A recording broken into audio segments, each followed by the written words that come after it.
ladies and gentlemen. Can we give it up for Meg just one time?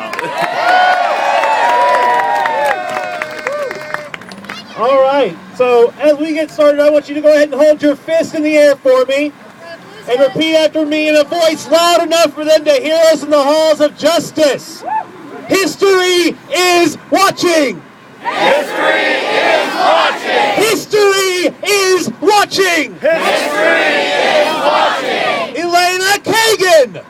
Elena Kagan. History is watching. History is watching. Sonia Sotomayor. History is watching. History is watching. Samuel Alito. Samuel Alito. History is watching. History is watching. John Roberts. John Roberts. History is watching. History is watching. Stephen Breyer. Stephen Breyer. History is watching. History is watching. Ruth Bader Ginsburg. Ruth Bader Ginsburg. History is watching. History is watching. Clarence Thomas. Clarence Thomas. History is watching. History is watching. Anthony Kennedy. Anthony Kennedy. History is watching. History is watching. Antonin Scalia. Antonin Scalia. History is watching. History is watching. Tonight we entrust you with the civil rights of millions of Americans. Tonight we ask you to right history's wrongs. Tonight we ask you to stand with us on the right side of history and on the side of love.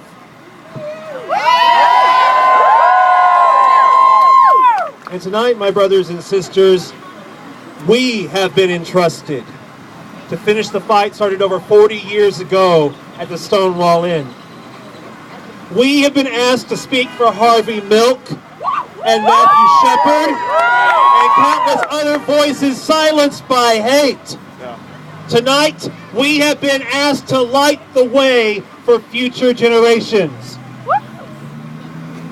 We do this because, like Dr. King, like Harvey Milk, Alice Paul, and countless others, we have been to the mountaintop and we have seen the promised land. We know the day is coming when LGBT youth will not grow up feeling alienated from society. We know the day is coming when our families will have the full backing of the law and the full backing of our communities. We know the day is coming when everybody will be somebody and nobody will be nobody. We know the words of our founding documents will one day be fulfilled, that all of us are created equal and endowed with certain unalienable rights. We are here tonight to light the way out of centuries of intolerance and hatred toward that day. We will not fail, because we are here to wage love, not war. Love is perhaps our greatest power as LGBT people. Love built this beautiful Oaklawn community when some of us had no place else to go. Love brought us together to care for thousands upon thousands in our community during the darkest days of the AIDS crisis. Love led bar patrons into the streets at Stonewall. Harvey Milk to a supervisor's seat.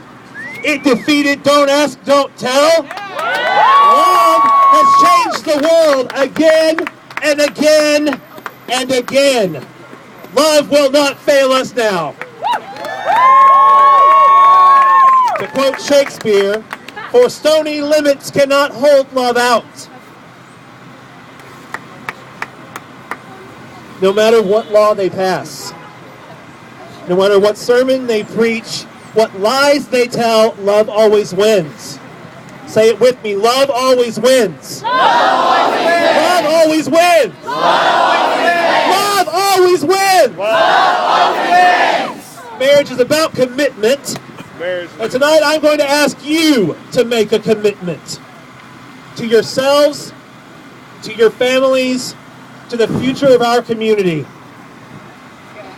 I want you to promise that you will not give up this fight until justice finally comes to American LGBT families, until equality is not just a goal but a reality. We are watching the justices of the U.S. Supreme Court. We are entrusting them to finally unify this nation and put to bed once and for all the idea that any American could be considered less than. And we will be here on the day the Supreme Court issues their decision. Yeah, we will stand here again at 7 p.m. at this monument to love. The question before us will be, are we going to be here in celebration or in protest? Personally, I'm hoping for a celebration, and I think that's where we're headed. So if you haven't yet, I want you to please take a moment and find one of our GetEQUAL Texas volunteers with clipboards to get signed up, to be notified about day of decision, and ways that you can help in the meantime. We're going to raise a lot of noise over the coming months, and come June, it's going to be showtime. And I think we're going to have the decision that we want. So we've been told that we will be the undoing of the American family. We've been called sinners and sodomites and all kinds of names. We've been accused of waging war on religion and tradition. We are none of those things. We are like any other American. We have hopes and dreams. We have families to support. We have jobs to do. We are nothing more than an army of lovers. And